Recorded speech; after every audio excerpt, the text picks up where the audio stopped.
Bonjour Pascal. Bonjour. J'allais dire, je peux vous appeler Pascal. Non, on a dit qu'on se tutoyait, Pascal. Allons-y, oui. Donc, bienvenue, je suis ravie de vous avoir. Je m'excuse d'avance pour les auditeurs et les auditrices pour ma voix. Voilà, je ne suis pas dans le meilleur des états. Mais je tenais à faire cet épisode qu'on devait tourner la semaine dernière et qu'on n'a pas pu tourner. Je suis ravie de vous recevoir parce que je n'ai jamais reçu de géopolitologue et que je déplore le fait que c'est un sujet qu'on laisse de côté par peur de l'affronter. En tout cas, c'est le sentiment que j'en ai. Alors, il y a deux sujets dans votre question. D'une part, ça apparaît pour certains compliqué. Pendant très longtemps, la géopolitique s'était réservée à une petite secte qui vivait dans le 7e arrondissement autour du ministère et les gens vivaient entre eux, ils parlaient à personne, etc. Maintenant, en fait, je vois les jeunes générations, on fait de la géopolitique en première, terminale, au lycée. Tout le monde sait qu'il n'y a plus d'affaires étrangères, que le monde est globalisé et qu'on sera confronté à cela. Donc, le premier obstacle après la géopolitique, c'est que ça fait peur. On dit « ça va être compliqué, il faut avoir fait des années d'études ». Non, c'est comme tout, on peut être professionnel ou amateur, mais on s'y intéresse. La deuxième chose, c'est que souvent, c'est des sujets clivants. Si vous parlez de la guerre entre la Russie et l'Ukraine, il y a des gens qui vont vous dire il est vendu à l'OTAN, d'autres il est payé en roubles. Alors si on parle du Proche-Orient, là c'est la tempête intégrale. Donc en fait le fait que ça soit un sujet un peu de confrontation peut aussi faire peur, surtout dans un monde où le débat, je vois bien, moi j'ai ma longue expérience sur le sujet, dans les années 80 on pouvait ne pas être d'accord, les gens débattaient ensemble. De droite ou de gauche sur ces sujets. Dans les années 80, il y a les grandes batailles, les euromissiles, qu'est-ce qu'il faut faire avec Gorbatchev, c'était des sujets lourds aussi. Mais les gens acceptaient de parler, même s'ils n'étaient pas d'accord. Aujourd'hui, la plupart des gens ne parlent qu'avec ceux avec lesquels ils sont en accord et traitent d'ennemis, d'adversaires ou de stipendiés ceux qui sont en désaccord. Donc il y a une dégradation. Il y a à la fois un intérêt plus grand pour la matière, et on en parle de plus en plus, ça fait de plus en plus d'audience, etc. Il y a une dégradation de la qualité du débat du fait de visions antagonistes ou vues comme antagonistes. Ce que je trouve assez intéressant et surprenant avec cette matière, avec ce domaine d'études, c'est que ce n'est ni une science, dans le sens où on ne peut démontrer, mais ce n'est pas non plus de l'ordre de l'artistique, si on peut mettre les deux en opposé, dans le sens où ce serait uniquement libre interprétation. C'est-à-dire que moi, de l'extérieur, j'ai l'impression que c'est assez objectif. C'est-à-dire, voilà, il y a des comportements qui sont effectués, il y a des actions qui sont menées. Et pourtant, comme tu l'as très bien dit, les réactions sont de l'ordre d'une vérité contre une autre, comme si vérité il y avait. Oui, c'est vrai, mais c'est un peu tout le problème des sciences humaines, qui sont des sciences, mais la physique, 2 et 2, ça fait 4, etc. Tu peux pas... le théorème de machin, c'est factuel. Les lois de la chimie, c'est les lois de la chimie, etc. La science politique, la géopolitique, alors oui, tu peux dire, c'est Poutine qui a commencé la guerre. C'est Poutine qui a agressé l'Ukraine à partir du 24 février. Mais ensuite, certains vont dire, oui, mais avant, il y a eu ça, donc on aurait pu l'éviter. Et tout ça, c'est de l'interprétation. Est-ce qu'on aurait pu éviter la guerre en Ukraine ? Par exemple, c'est un fait qu'il y a eu les attentats Hamas le 7 octobre. Mais ensuite, est-ce que la réaction d'Israël est proportionnée ou non ? Ça, c'est l'interprétation. Il y a des gens qui vont dire, non, c'est normal, ils ont attaqué, ils répondent. D'autres qui disent, la réaction est disproportionnée. Et d'autres qui disent aussi, pas en France, mais ailleurs, mais en fait, le Hamas n'a fait que de la résistance, etc. Donc, il y a 10 000 façons d'interpréter. Il y a les faits, les dates, les faits, et ensuite l'interprétation qui est selon le passé de chacun, ses convictions, sa bonne ou sa mauvaise foi, ce qui compte aussi. Et puis, moi, je vois de plus en plus, il y a des gens qui ne veulent pas voir, qui ont la foi du charbonnier. Et en fait, c'est ce qu'on appelle la dissonance cognitive. Il y a des gens qui ne veulent pas voir, qui disent, non, ce qui se passe à Gaza, non, c'est normal, etc. Donc voilà, c'est difficile de faire la part des choses, mais normalement, il y a un peu les deux. Il y a les faits qui sont indéniables, il y a l'interprétation des faits qui ouvre la porte à de multiples interprétations. On est entré dans le vif du sujet et on va continuer, mais d'abord, je voulais quand même te poser, décidément, je ne vais pas réussir, je vais quand même te poser la question que je pose à tous mes invités pour commencer, c'est de se présenter de la façon dont tu le souhaites. Je m'appelle Pascal Boniface, j'ai 68 ans, je suis avant tout enseignant, prof. J'ai fait mes études, à Mantes-la-Jolie, au lycée Saint-Exupéry à Val-Fouré, qui m'a marqué parce que c'était un quartier très particulier. Ensuite, je suis parti à Villetaneuse faire des études de droit parce que je voulais faire avocat. Et après, j'ai un peu switché en disant finalement, le droit international, c'est bien, le droit interne me fait un peu chier. Et du droit, je suis passé à la géopolitique, en étant enseignant. Et puis, j'ai créé, il y a un peu plus de 30 ans maintenant, l'IRIS, qui est un centre de recherche sur les questions stratégiques, mais qui est aussi une école de relations internationales. On est les seuls en France à être à la fois une école de relations internationales et un think tank. Et il y a maintenant une 50aine de collaborateurs. Voilà, et j'adore ce que je fais, vraiment. Je continue à travailler avec grand plaisir, parce que j'ai l'impression que j'apprends tous les jours, et que chaque jour est un jour nouveau, et vraiment ça me passionne, et je rencontre plein de gens, et tous ne sont pas agréables, mais la plupart le sont. Et j'ai l'impression effectivement de continuer, et ce que j'aime bien, c'est transmettre, essayer de faire comprendre. Je me suis toujours demandé, mes parents sont morts maintenant, est-ce que mes parents comprendraient ce que je raconte? Eux n'avaient pas fait d'études. J'ai des collègues qui aiment bien jargonner parce que ça prouve que tu es plus intelligent que les autres, etc. Moi, j'ai jamais eu ça. De part là où je viens, quand tu es à Mantes-la-Jolie ou à Villetaneuse, tu joues pas au Cador du centre de Paris. Et aussi par respect pour mes parents, de ne pas donner le sentiment que je trahissais leur mémoire. Ils m'ont poussé à faire des études et je voulais pas que ces études m'éloignent d'eux, y compris dans la mémoire aujourd'hui. Quand tu dis que ça a été particulier, ce quartier, et que ça a eu une influence ensuite, en quoi ça a été particulier dans ta vie? Le lycée, pour moi, a été formateur parce que j'ai rencontré des profs formidables qui m'ont aidé à prendre confiance en moi. Et j'étais très actif au lycée, assez emmerdeur pour d'autres profs et pour l'administration. Donc, je me suis occupé de plein de trucs et j'étais vraiment dans mon élément. Et donc, c'est là que tu apprends quand même à l'adolescence, la solidarité, les amitiés, effectivement, les relations, etc. Et j'y retourne toujours parce que je suis devenu le parrain des gamins qui passent Sciences Po en convention ZEP, parce que c'est un quartier ZEP. Et ce qui est vraiment frappant, c'est que moi, quand j'étais au lycée, donc dans les années 70, il y avait des petits blancs au lycée, des petits blancs pas très riches, mais des petits blancs quand même. Les Arabes, les Noirs, ils allaient au lycée technique pour apprendre à visser des boulons, ils faisaient pas autre chose. Et puis maintenant, quand j'y vais, c'est unité de couleur, faux béléton, sauf qu'il y a une assignation de résidence sociale. Et moi, j'y vais de temps en temps, mais c'est pas moi qui leur fais cours. Ce que je peux juste leur apprendre, c'est-à-dire si moi j'y suis arrivé, il n'y a pas de raison que vous n'y arrivez pas. Il suffit de bosser, d'avoir un peu confiance en vous, et voilà. Mais donc je vois aussi les progrès de la diversité quand je retourne dans mon lycée, et en même temps les obstacles à la diversité quand ces gamins-là, on leur met des bâtons dans les roues et que des étiquettes et des assignations. Il y a une phrase que j'ai relevée dans le communiqué de presse de Géostratégiques, votre nouvelle BD. Comprendre le monde n'est pas nécessaire, c'est indispensable. Quand est-ce que tu en as pris conscience? Au fur et à mesure, je sais pas, il n'y a pas un matin, je suis réveillé en disant Eureka, ou en sortant du bain, tu vois, etc. Non, c'est au fur et à mesure. Et en fait, c'est pour ça que j'ai changé du droit à la science politique. J'ai fait une thèse en droit international, c'est long, c'est pénible. En plus, à l'époque, c'était des thèses d'État de 5 ans, tu vois, c'était au siècle dernier. Et donc, t'en bats, vraiment, tu hésites, tu dis, je vais y arriver, et j'y suis arrivé.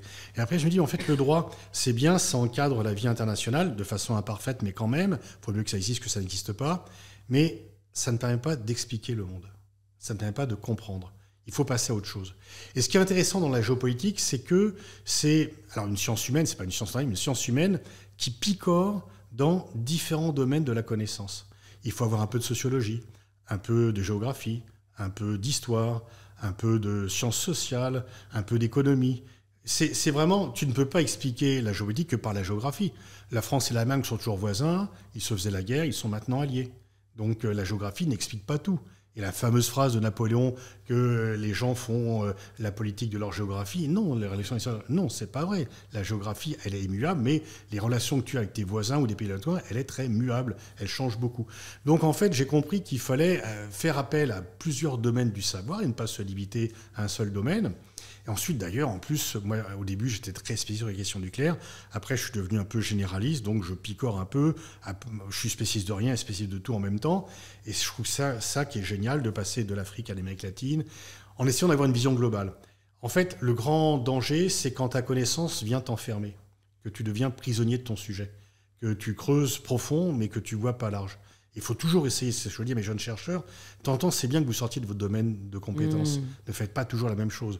Tu travailles sur l'industrie de défense, mais regarde un peu ce qui se passe en Afrique. Peut-être que tu vas dire, c'est pas la peine, ça va me faire perdre du temps. Non, ça va t'en faire gagner en élargissant ton sujet. Et donc, c'est ça qui est vraiment... je suis à la fois, toujours, j'ai le vertige par rapport à tout ce que je ne connais pas et tout ce que je n'aurai pas le temps d'apprendre. Et en même temps, la joie de dire, tiens, là, tous les bouquins ne changent pas ta vie, mais quand tu sors d'un bouquin, tu dis, là, je suis devenu plus intelligent, j'ai compris des trucs que je ne savais pas. C'est où quand tu sors d'un débat où tu dis, ah mais tiens, là, ce qu'il a dit, c'est vraiment bien, ça change, etc. Ça, c'est vraiment des trucs enthousiasmants. Ça te permet de rester alerte, quoi. C'est quand la dernière fois que tu as ressenti ça ? Pour un bouquin, la dernière fois, c'est le bouquin de Yuval Harari sur Nexus, qui est un peu moins bien que Homo Deus, Homo Sapiens, mais quand même. Et pour les débats, c'est plus court, ça me choque, mais il y avait un petit déjeuner avec Fareed Zakaria à la French American Foundation en début de semaine, et il ouvre des perspectives. J'avais déjà lu ses bouquins, que je trouve très intéressants, et c'est vrai que là, en 1 heure, il peut donner 2-3 indicateurs. Tu dis, ah oui, tiens, là, il faut que je regarde un peu, etc.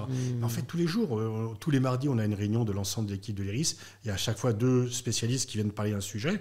On l'avait encore ce matin. Dans les 2 fois, j'apprends des trucs. Heureusement que mes chercheurs m'apprennent pas mal de trucs aussi, parce qu'eux ont plus de temps de bosser sur leur sujet que moi, qui suis un peu sur tout et n'importe quoi.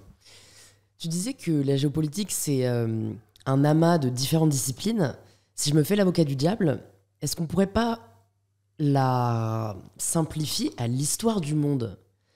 Parce que j'ai l'impression que c'est vraiment, finalement, une retranscription de ce que l'histoire a été et donc des conséquences que cela a ensuite dans les relations entre les pays. L'histoire est importante, mais l'histoire ne te lie pas forcément. Si tu prends l'histoire, on était les ennemis héréditaires des Anglais. Ça, c'est l'histoire. Mais aujourd'hui, la géopolitique entre la France et le Royaume-Uni n'est plus la même. C'est un peu comme la géographie sur l'histoire. Ça fait un poids. Par exemple, aujourd'hui, les Baltes, du fait du poids de l'histoire, voient la Russie comme une menace. Et du fait aussi de l'actualité, la guerre en Ukraine. Mais peut-être que dans longtemps, ça ne sera plus la même chose. Donc l'histoire a un poids. Elle vient effectivement structurer ta pensée par rapport à d'autres. Mais le piège, ça, c'est de se sentir prisonnier de l'histoire. Heureusement qu'on ne s'en sent pas prisonnier de l'histoire et que les gens... Gorbatchev n'était pas prisonnier de l'histoire. Sinon, il a dit, je vais faire comme Brejnev, je vais continuer pareil. Bon, ça ne lui a pas trop réussi personnellement, mais ça a servi au monde. Et donc, quand De Gaulle arrive au pouvoir, il ne se dit pas, voilà, j'arrive dans un pays qui est atlantiste, colonial, je vais faire pareil. Non, il s'échappe du poids de l'histoire et il change la politique intérieure et la politique extérieure de la France. Avant que la géopolitique soit instaurée au lycée... que là, c'est là où je commence à me sentir vieille. C'est-à-dire que moi, je n'avais pas de géopolitique au lycée. C'est très récent. Ouais, ok, ça va. Rassure-toi, c'est très récent. Qu'est-ce qui, selon toi, serait ou aurait été, si c'est abordé maintenant, mais serait essentiel d'apprendre ou de comprendre de la géopolitique mondiale et qui n'est pas ou qui n'était pas enseigné ? Genre, est-ce que toi, tu te disais jusqu'à récemment... Oh, c'est fou quand même que ça se soit pas étudié. Oui, enfin l'histoire de la guerre froide qui a quand même structuré l'autre monde, surtout que moi j'y étais dedans quand j'étais au lycée, c'est-à-dire qu'on ne te fasse pas comprendre ton environnement international. C'est-à-dire que, c'est là où les choses ont changé. Quand moi j'étais au lycée, personne pensait faire une carrière à l'étranger. L'étranger, c'était éventuellement, il y a encore, c'est encore personne partait en vacances, très peu à l'étranger. Et donc mon horizon, c'était... l'île Mantes et Paris, l'Île-de-France a tout cassé, etc. Et je me rappelle d'ailleurs très bien à l'époque, l'anglais, on se dit à quoi ça sert à rien. Bon, ça sert à avoir la moyenne. Mais jamais, quand mes copains de classe n'aurions pensé qu'on aurait besoin de l'anglais dans le boulot. Tu vois, aujourd'hui, si tu n'as pas un minimum d'anglais, si tu as un peu de globish, tu es mort. Quoi. Tu peux pas. Bon. Donc, parce qu'en fait, les frontières se sont ouvertes. C'est-à-dire que le cadre auparavant, c'était ton cadre local, voire national. Aujourd'hui, ton cadre, c'est global. Tout le monde a des copains loin avec qui ils communiquent par Skype ou par WhatsApp, etc. Bon, donc, quand j'ai commencé dans les années 80 à bosser sur les questions géopolitiques, si j'avais des collègues aux États-Unis, je ne les appelais pas au téléphone, ça coûtait trop cher. Si je voyais un bouquin qui semblait intéressant, je mettais 5-6 semaines à le recevoir. Parce que les coûts d'expédition étaient énormes.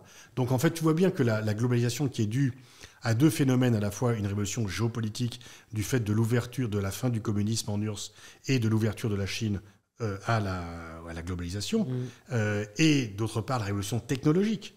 Le fait de baisser les coûts de communication fait que le monde est contracté et plus rapide. La Chine, il y a 2 siècles, faisait 1/3 du PIB mondial. Et c'était une Chine qui était coupée du monde.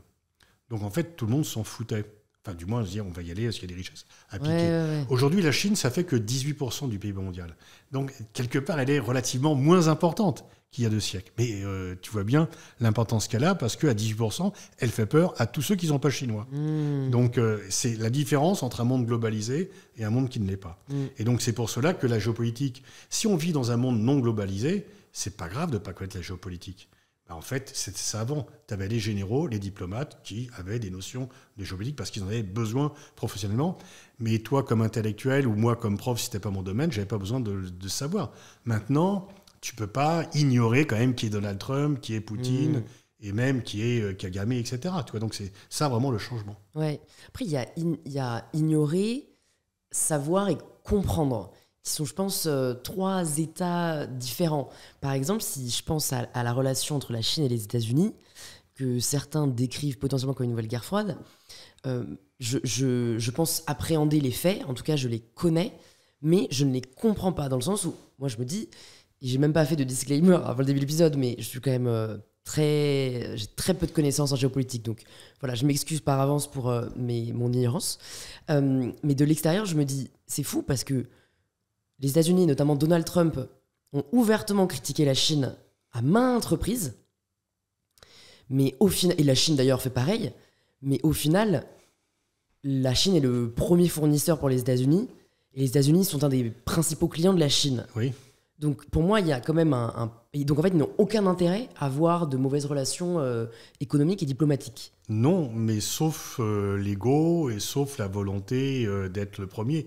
C'est ce qu'on appelle le piège de Thucydide. Donc, quel rapport entre les guerres du Péloponnèse et ça? C'est que les États-Unis sont la puissance dominante, mais quelque part qui estime être en déclin. D'ailleurs, Trump le pense. Sinon, il n'y avait pas Make America Great Again s'il pensait qu'il n'y avait pas un déclin. Par contre, la Chine est la puissance dominée mais montante. Et donc, quand la puissance dominée mais montante monte en puissance, celui qui est numéro 1 peut se dire il faut peut-être que je lui fasse la guerre avant qu'il devienne plus fort que moi. Donc, il y a à la fois des intérêts commerciaux, mais en même temps des rivalités. L'Allemagne, quand on parle du doux commerce, l'Allemagne et l'Angleterre étaient le premier partenaire commercial l'un de l'autre au début du XXe siècle. Sauf que l'Allemagne montait en puissance et voulait même doubler l'Angleterre au niveau maritime, ce qui a été jugé inacceptable par les Britanniques. Et d'ailleurs, Bismarck avait dit à Guillaume II, il ne faut pas faire ça, ça a fâché les Britanniques, mais Guillaume II, comme tous les chefs d'État, n'aimait pas être contredit, et donc il a viré Bismarck. Et il a fait la guerre, et du coup l'Allemagne, qui aurait dû devenir la première puissance mondiale, ne l'a pas été du fait de la guerre. Donc en fait, tu peux très bien avoir des intérêts commerciaux et une rivalité. La grande différence, justement, de la globalisation, c'est que du temps de la guerre froide, tu avais une rivalité soviéto-américaine. Il y avait 2 milliards d'échanges économiques entre les États-Unis et l'URSS par an. Aujourd'hui, c'est 2 milliards par jour entre la Chine et les États-Unis. C'est ça aussi la globalisation, mais néanmoins, l'un et l'autre veulent devenir ou rester la première puissance mondiale. Donc, ils ne vont pas se faire la guerre parce qu'il y a la dissuasion, etc. Mais ils se disent comment stopper l'ascension de l'autre sans entraver la mienne. D'ailleurs, au sujet de la guerre, je ne sais pas si c'est dans Géostratégique que je l'ai lu, mais je pense... Certainement. Ouais. Du stratège Bernard Brody, qui explique le changement de paradigme. Jusqu'à présent, le principal objet de notre appareil militaire fut de gagner les guerres. Désormais, son but principal sera de les éviter. Comment on évite une guerre et pourquoi, finalement, on y échoue? Alors, Bernard Brody, qui était un intellectuel, enfin un Américain, a dit ça après 1945, après la naissance de l'arme nucléaire. Parce que l'arme nucléaire change complètement le paradigme de la guerre. Et c'est en fait, disons que la dissuasion nucléaire empêche la guerre, mais si la dissuasion échoue, c'est l'humanité qui est détruite. C'est qu'on se remet d'une guerre conventionnelle, on ne se remettrait pas d'une guerre nucléaire. Mais c'est aussi parce que justement elle fait très peur qu'il n'y a pas la guerre. Donc c'est très compliqué parce qu'il y a à la fois le sentiment de confiance dans un outil qui évite la guerre et le sentiment d'affolement. Si ça ne marche pas, tout le monde va disparaître. Et Churchill avait une très bonne formule disant qu'à l'âge nucléaire, la sécurité sera le robuste enfant de la terreur et la survie, la sœur jumelle de l'annihilation. Donc c'est vraiment les deux en même temps. Alors comment on évite la guerre ? On évite la guerre en faisant un bon calcul. Le problème, c'est qu'avant la dissuasion nucléaire, les gens faisaient un calcul, qu'est-ce que je gagne, qu'est-ce que je perds ? Et s'ils pensaient qu'ils allaient plus gagner que perdre, ils s'en foutaient qu'il y ait des morts, c'était pas eux, et donc ils faisaient la guerre. Alors des fois, ils échouaient dans leur calcul. Puis, bon. Mais quand tu es face à un pays nucléaire, tu ne peux pas faire ce calcul. Parce que qu'est-ce que tu peux perdre ? Tout. Donc, il n'y a rien que tu puisses gagner qui soit supérieur à ce que tu puisses perdre. C'est ça le pari de la dissuasion. C'est que les pertes seraient tellement énormes qu'il n'y a rien à gagner. C'est un calcul coût-avantage. Voilà, c'est ça. Sauf que là, il n'y a plus de calcul à faire. Et sinon, pour répondre à ta question fondamentale, moi je pense que par exemple, Poutine a fait une erreur en lançant la guerre en Ukraine parce qu'il avait plus à gagner autrement. Mais il l'a fait, voilà. Mais on regarde la guerre du Vietnam, la guerre d'Afghanistan, le nombre de guerres d'Irak, le nombre de guerres où les gens partent frais et joyeux en disant ça va être réglé en 2 coups de cuillère à peau, c'est des coups en face, ça va être vite fait. Et puis en fait, ils sont dans des bourbiers et les guerres sont très faciles à commencer, très difficiles à terminer. Ouais. Mais c'est toujours en fait un mauvais calcul du rapport de force et des conséquences de ce rapport de force qui conduit à une guerre. Du coup, tu as pas mal étudié les questions nucléaires. À quel point le sujet t'inquiète vraiment, tu vois, franchement? Parce que la dernière fois, je me disais, j'ai eu une espèce comme ça de réflexion divine, mais je crois que c'est quand Poutine menaçait de potentiellement y avoir recours. Bon, il le fait un peu tous les 4 matins. Mais je me disais, mais en fait, c'est vrai que ça tient à rien du tout, quoi. Si on pense à Poutine, si on pense à Kim Jong-un, il y en a très certainement d'autres. Comment ne pas vivre dans la peur permanente de la solution finale, quoi. Il n'y a pas eu de guerre nucléaire depuis 1945. En fait, en 1945, on utilise l'arme nucléaire parce qu'on ne sait pas comment ça marche. Ouais. Et c'est après qu'on se rend compte des effets. Puis à l'époque aussi, bombarder des civils, c'était normal. Tout le monde pensait qu'il fallait... Bon, surtout s'ils étaient japonais ou asiatiques, parce qu'il y a aussi une sorte de racisme. Les japonais, on l'entend penser que les Américains n'avaient pas utilisé l'arme contre l'Allemagne, que c'était des Blancs et contre eux. En réalité, l'arme nucléaire n'existait pas le 8 mai, elle a le 1er essai, c'est le 16 juillet, etc. Mais en même temps, tout ça est irrationnel, y compris Poutine. Poutine fait ça pour te faire peur à toi. Et pour que tu dises à tes gouvernements, il ne faut pas emmerder Poutine, sinon j'ai pas envie de cramer, etc. Et si tu reprends, toi, Kim Jong-un, qui est effectivement, tu dis le mec, il est pas net, il est mal coiffé et tout, etc. Si ce n'était que ça. Et il est quand même pas très sympathique, mais en fait, il est très rationnel. Il est très rationnel. Jamais il utilisera l'arme nucléaire contre la Corée du Sud ou le Japon, parce qu'il sait qu'il disparaît le jour d'après. Ce qu'il veut, c'est rester au pouvoir. Et sa rationalité, c'est de se dire, il a raison, mais si Saddam Hussein ou si Kadhafi avait eu l'arme nucléaire, il sera encore au pouvoir. Et on les a attaqués justement parce qu'il n'y avait pas l'arme nucléaire. Donc Kim Jong-un, il n'a pas une arme de conquête. Il a une arme qui est, comme il a échoué sur tout le reste, il a une arme qui vient protéger sa survie politique et celle de son régime. Donc c'est une arme de sanctuarisation. Ouais. Donc toi, t'es pas inquiet quant à l'utilisation de l'arme nucléaire? Non, disons qu'il faut être vigilant, il ne faut pas se dire, etc. Parce que c'est la dissuasion, si tu veux. Ça marche qu'avec des acteurs rationnels, mais c'est pas parce que les gens sont dictateurs qu'ils sont pas rationnels. Quand Mao et De Gaulle ont eu l'arme nucléaire, les soviétiques disaient il faut pas que les Mao l'aient parce que c'est un mec qui est irrationnel. Et les Américains disaient mais De Gaulle, il se met en colère tous les 5 matins, et non, etc. Ils avaient développé ces théories de l'irrationnel sur leurs propres alliés. Mais non, il y a des choses beaucoup plus inquiétantes que l'arme nucléaire est inquiétante, mais justement comme elle est inquiétante, on y fait gaffe. Et il y a des choses qui sont aussi inquiétantes, le réchauffement climatique par exemple, auxquelles on fait moins gaffe. Ouais, parce que c'est beaucoup moins concret. Et que c'est plus long terme, et que ça fait moins peur, que c'est plus insidieux, c'est plus au quotidien, etc. quoi. Est-ce que tous les pays ont le même moyen de déclencher l'arme nucléaire? Tu veux dire, il y a 9 pays qui ont l'arme nucléaire officiellement. Ouais. Est-ce que ces 9 pays ont la même manière de la protéger et de l'activer s'ils souhaitent l'activer? Tous disent, si tu m'attaques, je te rase. Donc tu m'attaques pas. Si tu m'attaques avec des armes conventionnelles, je te rase. Et donc comme ça, tu m'attaques pas. C'est ça la dissuasion. Alors ensuite, bien sûr, entre les États-Unis qui ont un arsenal ou la Russie, il y a 2 grands, c'est la Russie et les États-Unis. Il y en a un qui monte, c'est la Chine, parce qu'ils s'y mettent aussi. Et puis ensuite, la France, l'Angleterre, le Royaume-Uni sont plus loin.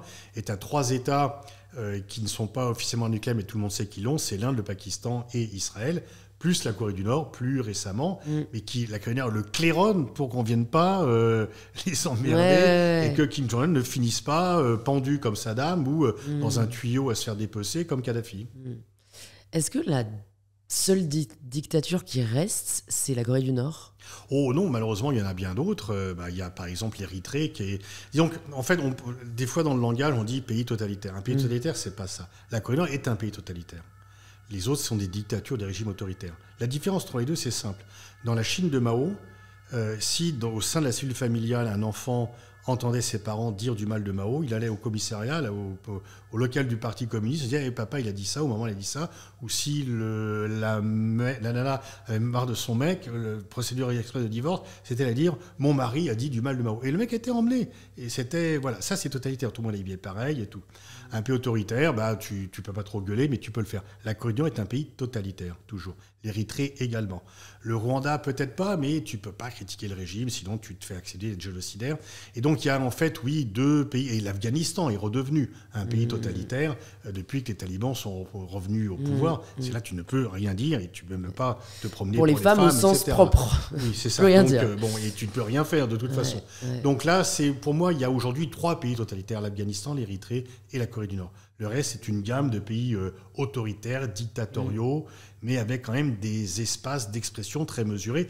La Russie, il y a eu un très fort recul ou progression de l'autoritarisme en Russie depuis le début de la guerre. C'est souvent dans les pays en guerre qui est comme ça. Ce n'était pas un pays de liberté, mais il y avait un peu plus d'espace auparavant que maintenant. En Chine aussi, ça se réduit parce que la crainte de Xi Jinping, c'est qu'il y ait des forces centrifuges, et que dès qu'il y a des forces centrifuges... En fait, sa crainte, c'est que, comme les gens sont devenus plus riches, il y a une sorte d'égoïsme individuel et qu'il n'y ait plus l'autorité, qu'il faut centraliser, etc. Mais en même temps, il y a sur les réseaux sociaux, les Chinois peuvent râler contre... Ils ne peuvent pas être en cause de Xi Jinping personnellement. Willy l'ourson, qui était un peu... le dessin, on le dessinait en Willy l'ourson. Donc c'est terminé, tu ne peux plus mettre Willy l'ourson sur les réseaux sociaux, mais tu peux dire, non, là, ça, c'est pas normal, etc. Et ils regardent un peu comme ça. Mais ce n'est pas une démocratie. Il y a une crispation aussi autoritaire de peur des forces centrifuges au sein du pays, et les Chinois, en fait, ils préfèrent la sécurité à la liberté. Et en fait, les gens qui demandent une démocratie en Chine sont ultra minoritaires. Nous, dans nos journaux, tu as l'impression que les Chinois sont épuisés par un joug, mais en fait, les Chinois sont plutôt heureux. Et il y a à Singapour un géopolitique qui s'appelle Kishore Mahbubani, qui est une sorte de star de la géopolitique, qui a dit, en fait, Parti communiste chinois, ça veut dire parti de la civilisation chinoise, parce qu'en 5000 ans d'histoire, jamais les Chinois n'ont été aussi heureux. Et c'est vrai, leurs grands-parents mourraient de faim. Oui, oui. Donc, mais oui. Après, c'est... Est-ce que c'est uniquement lié à la politique menée par le gouvernement Oui, tu vois comment était la Chine avant que le Parti communiste prenne le pouvoir. Ça marche mieux maintenant, malgré la répression. Et avant, c'était aussi une répression qui ne marchait pas bien. Non, ça aussi, ça pointe sur un truc auquel je suis très sensible, et je me fais un peu engueuler pour ça par d'autres, c'est qu'on a toujours tendance à penser... Par notre propre prisme. Ouais, et que les autres sont pareils. En fait, bizarrement, les gens ne sont pas comme nous, quoi. Donc on pensait que quand les Chinois s'ouvraient au capitalisme, ils allaient devenir occidentaux. Ah, ils sont restés chinois. Et les Russes sont restés russes.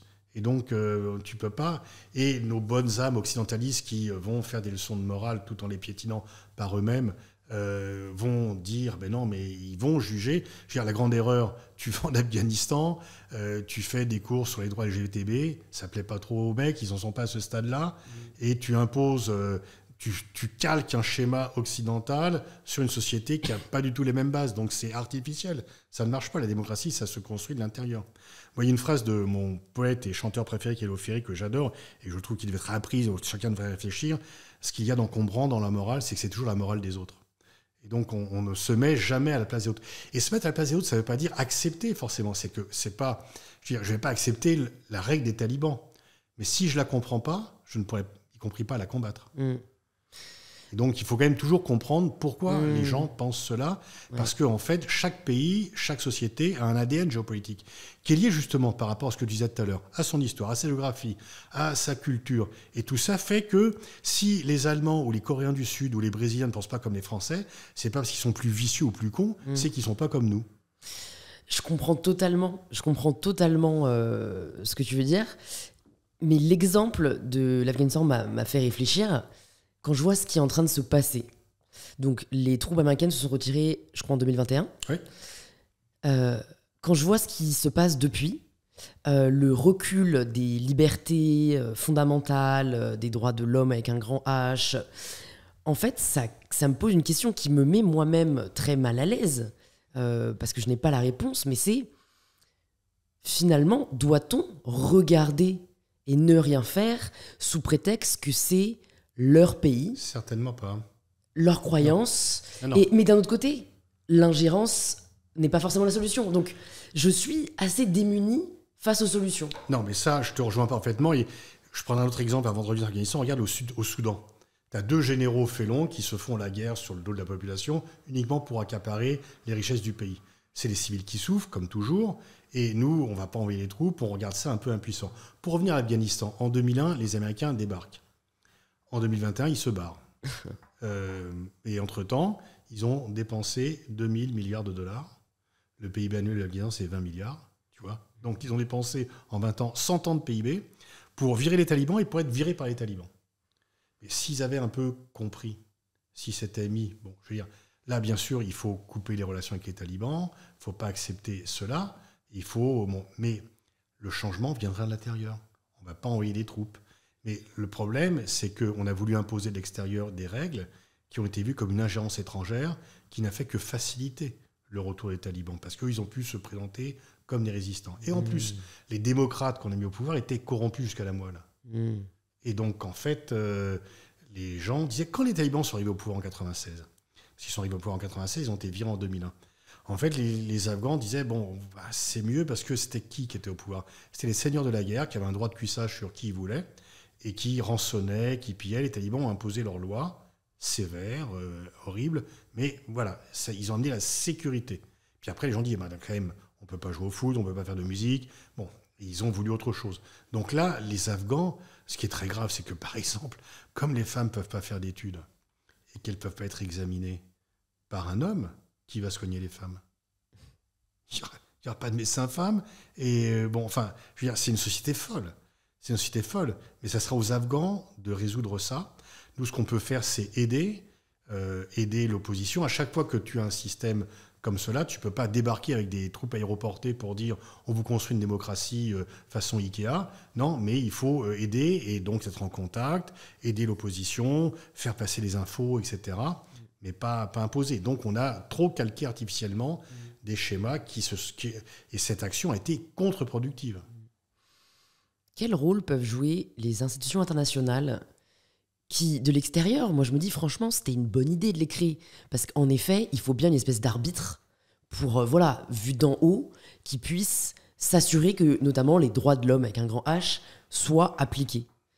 Dans les faits, j'ai l'impression que leur autorité est vraiment minime. Je ne sais pas si on peut même parler de leur légitimité, en tout cas de la confiance.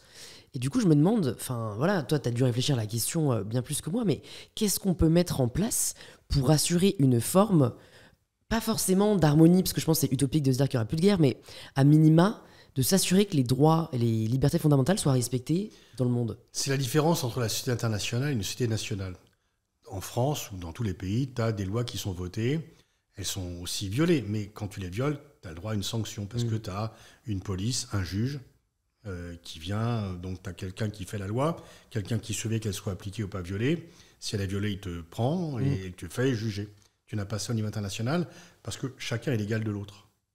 Et donc, il n'y a pas une structure au-dessus. L'ONU n'est pas le gouvernement mondial. Parce qu'il y a un droit de veto, parce qu'il ne peut pas être autrement, parce qu'on est trop différents. Le problème, c'est qu'on s'approchait de plus d'accords dans la fin des années 80, quand Gorbatchev était au pouvoir.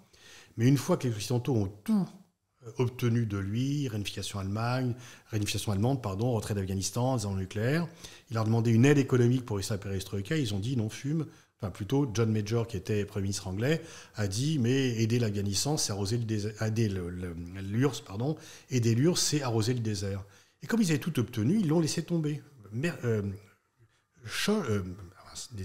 Mitterrand, Kohl voulaient aider Gorbatchev, et pas les Américains, et pas... Bon.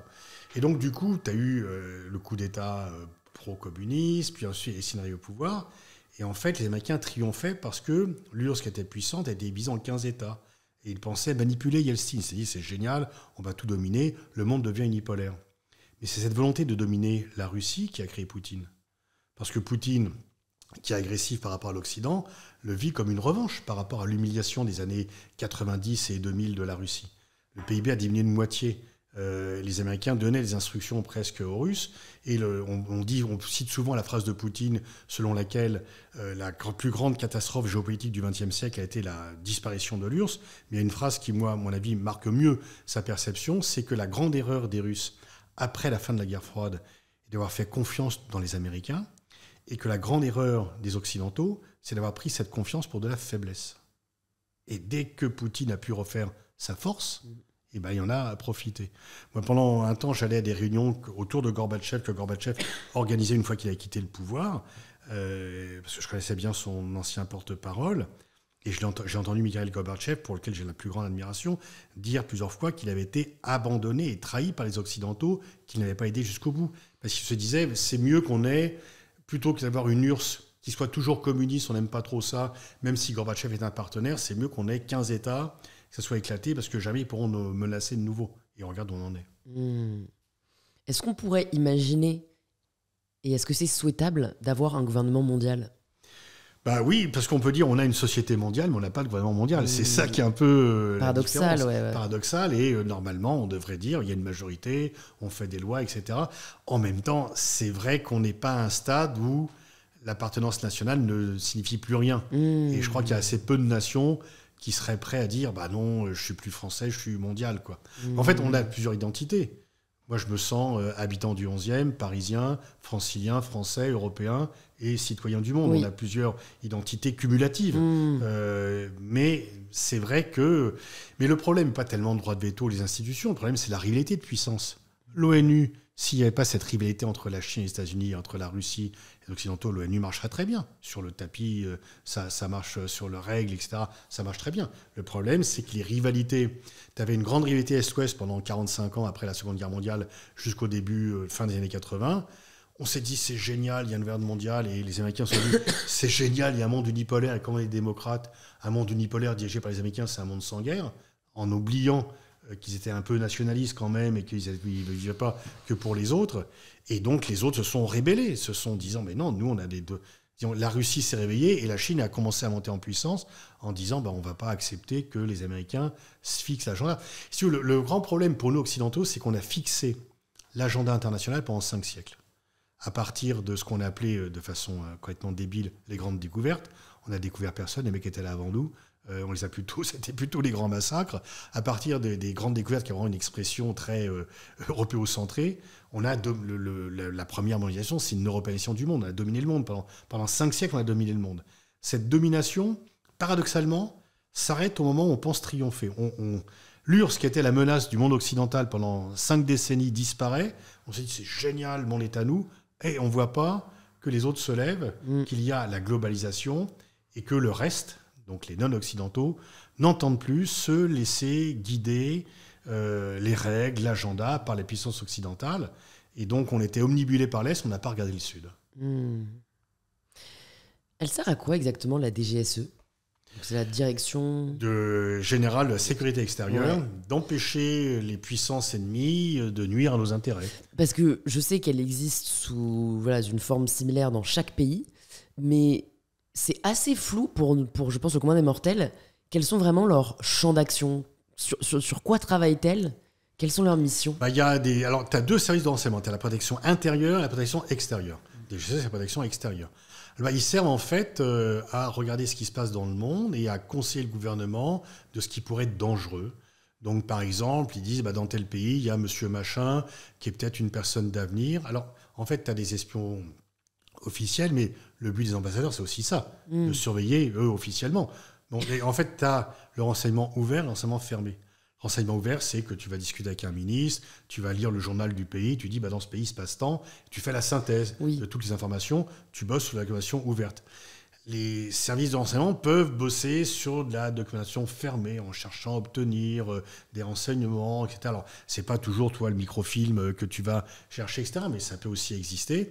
Et donc, ils ont en fait un rôle de lanceur d'alerte par rapport à ce qui pourrait nuire à nos intérêts.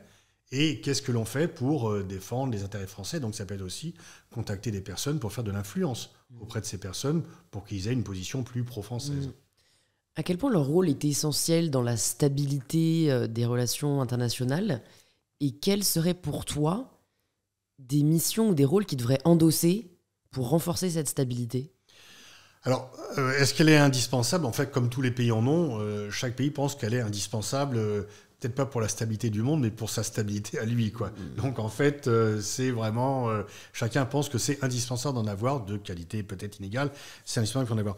Qu'est-ce qu'il voudrait pour la stabilité du monde ? Mais c'est simplement que les gens comprennent que le monde est globalisé et qu'on ne peut pas imposer notre volonté aux autres, qu'il faut accepter qu'il n'y a pas de solution unilatérale. Que tu veuilles lutter contre le réchauffement climatique, la fracture numérique ou, je ne sais pas, l'insécurité, si tu veux imposer ta volonté sans tenir compte des autres, c'est pas que c'est pas bien, c'est que ça ne marche pas. C'est que ça ne marche pas. Donc, parce que les solutions qui sont imposées, dès que le rapport de force change, tu veux le modifier. La preuve, ce qui est arrivé à la Russie, obligé d'accepter tout dans les 90 et en train d'essayer de faire l'inverse par la suite. Donc en fait, une solution qui est acceptée, elle est beaucoup plus pérenne, elle est beaucoup plus solide. C'est un peu comme les règles en société. Si tu t'imposes par la force, tu peux gagner, mais il faut l'entretenir en permanence, c'est épuisant. C'est épuisant. Si tu arrives à... Tu sais, c'est ce qu'on fait en géopolitique, ce qu'on appelle la différence entre soft et hard power. Le hard power, c'est l'économie, c'est Trump, tu vois, j'ai t'es pas content, je te mets les sanctions, etc. Donc, tu fais gaffe. Le soft power, c'est... Le rayonnement. Regarde comment tes intérêts sont compatibles avec les miens. Et si j'arrive à te convaincre que tes intérêts sont compatibles avec les miens, j'ai pas besoin de t'imposer un rapport de force pour que tu suives mon avis. Tu vas le faire parce que tu penses que c'est ton intérêt. Et donc, quand tu suis quelque chose par obligation, tu le fais sous la contrainte, tu es forcément moins performant et dès que tu peux échapper à la contrainte, tu le fais. Si tu penses qu'en suivant les intérêts de quelqu'un, tu suis les tiens propres, eh ben, tu le fais beaucoup plus facilement et beaucoup plus efficacement. Il y a une théorie qu'on entend de plus en plus, rien que de la dire, elle va me déranger, mais la théorie du grand remplacement. Oui. Et pour avoir échangé avec des personnes que je ne citerai pas, vraiment, je connais des personnes qui en sont persuadées qu'on va se faire, enfin voilà, que la France va devenir envahie par d'autres populations. Bon, d'où ça vient, je sais même pas si c'est tellement important parce que spontanément, je me dis, bon, bah, c'est la peur de l'autre qui est aussi vieille que l'humanité. Mais qu'est-ce que tu dirais rationnellement quoi, pour leur dire que c'est vraiment une vue de l'esprit et qu'il faut arrêter de se soucier de ça ? Enfin, les chiffres parlent d'eux-mêmes. Je veux dire, il y a toujours eu des mouvements de population. Il y a un peu moins de descendants de Gaulois aujourd'hui en France qu'il y a 300 ans, etc. À chaque fois, ceux qui viennent d'ailleurs, qu'ils aient été italiens, portugais, se sont fait accueillir en se faisant casser la gueule. Et puis après, ils sont devenus français. Ce qui a changé avec la dernière vague d'immigration d'Afrique du Nord, c'est qu'elle est arrivée au moment de l'explosion du chômage. Donc ça a moins bien marché. Et que les deux facteurs d'intégration qui étaient l'école et l'usine intégraient un peu moins. Voilà. Mais il n'y a pas de grand remplacement. C'est-à-dire qu'en plus, on a besoin d'immigration. Parce que sinon, enfin, regarde, tu fais ta peau, qui est dans les cuisines, le nombre, arrêtons l'immigration et comment la France va tenir. On a fait quelques expériences comme ça. Je veux dire, on a besoin d'immigration pour des boulots que les Français ne veulent plus faire. Donc le remplacement, c'est une théorie raciste qui veut, en fait, c'est pour te décomplexer d'être raciste. En disant, en fait, on est menacé. Il faut jouer sur la peur des gens. Moi, je veux dire, le fait qu'il y ait... tu vois, par exemple, quand j'étais au lycée à Mantes-la-Jolie, il y avait déjà des Arabes, ils n'étaient pas au lycée. Les mecs rasaient les murs pour éviter les ratonnades. Maintenant, ils disent, on a le droit à une mosquée. Oui, ok. Bon, mais donc, c'est pas... il y avait déjà beaucoup d'immigrés maghrébins auparavant. Il y a des gens qui disent, non, mais les nouveaux prénoms, c'est Mohamed, etc. Mais quand tu regardes dans les journaux, les 20 premiers prénoms de l'année, c'est tout sauf ça. Donc, non, c'est le grand remplacement. C'est une théorie raciste, mais surtout, elle ne correspond pas aux faits, elle ne correspond pas à la réalité. Et on voit bien quelle est son instrumentalisation. C'est un fantasme. Oui. Et comment résoudre... Mais comme il y a d'autres fantasmes que les francs-maçons dominent le monde, qu'il y a les Illuminés, il y a plein de fantasmes qui ont pignon sur rue. Mais là, le problème, c'est que c'est quand même un fantasme qui prend de plus en plus de place. Oui, alors qui occupe un espace médiatique beaucoup plus fort. Oui, et politique, du coup. Et politique par transmission, effectivement. Et effectivement, il y a, on entend quand même des propos qui sont de plus en plus ouvertement racistes. Oui, tout à fait. Et comment résoudre quand même ce problème qui est quand même réel, sinon on n'en arriverait pas là, mais d'intégration, si l'éducation et l'usine qui jouaient ce rôle jusqu'à présent ne sont plus aussi forts qu'ils ne l'étaient auparavant. C'est la vie quotidienne, c'est le tissu associatif, c'est le fait de ne pas mettre des ghettos, aussi de ne pas faire des ghettos par l'habitat, regarde les absences des profs dans le 93 par rapport à Paris Centre, c'est aussi ça. Je veux dire, la situation de l'école est dramatique. Certains disent, pour illustrer le remplacement, les territoires perdus de la République. Mais c'est les territoires abandonnés par la République. C'est pas les territoires perdus. On voit bien que sur une scolarité, les enfants du 93 ont beaucoup plus de mois d'absence de profs, et on en voit les profs qui viennent d'être nommés, qui n'ont même pas le temps d'être formés. Je pourrais multiplier les exemples de profs. On dit, bon voilà, Toc a été intérimaire, tu vas tout de suite, ils n'ont même pas une formation minimale, etc. Donc si tu fais des ghettos, oui, tu as l'effet ghetto, etc. Donc je pense que le chômage est un problème, effectivement, qui crée cela, mais les inégalités aussi créent ce sentiment d'abandon.